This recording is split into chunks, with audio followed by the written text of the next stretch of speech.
现在这个季节是感冒咳嗽的多发季节，不光小孩，许多大人也是一天到晚的咳嗽。妙招姐也逃不过这个魔爪，各种感冒止咳清火药，不知道吃了多少，就是不见好转。邻居家奶奶看见后就告诉我，用大蒜、冰糖煮水喝上几碗，保证有效。奶奶还告诉我，她家老伴也是咳来咳去了好多年，就是靠这个方法治好的。妙招姐试后果不其然，效果立竿见影。所以今天妙招姐就来和大家分享这个治疗感冒咳嗽的小妙招，方法非常简单。我们先准备7到8瓣已经剥好的大蒜，小孩子的话只要2、3瓣就可以了。我们现在用刀将大蒜拍碎，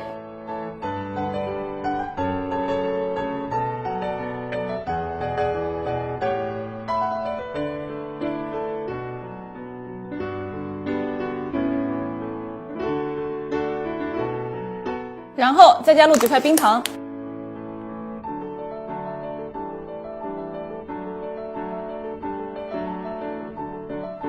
最后加入适量的清水。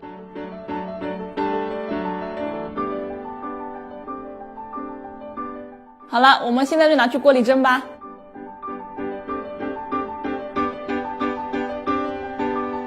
蒸的时候要注意，找个小碟子将碗盖上，防止蒸的时候锅盖上的水滴进去。我们大火烧开后，改小火蒸10到15分钟，煮到水发白就可以了。蒸好后，大蒜不用吃，只喝水就可以了。每天2到3次，1次小半碗就可以，喝完立竿见影。很多人会问，为什么这个效果会这么好？其实大蒜中含有一种叫硫化丙烯的辣素，对病原菌和寄生虫有很好的杀灭作用，可预防治疗感冒，减轻发烧、咳嗽、喉痛及鼻塞等感冒症状。冰糖又有化痰、止咳、润肺的作用，还有我们平时还可以用大蒜泡水喝来预防感冒哦。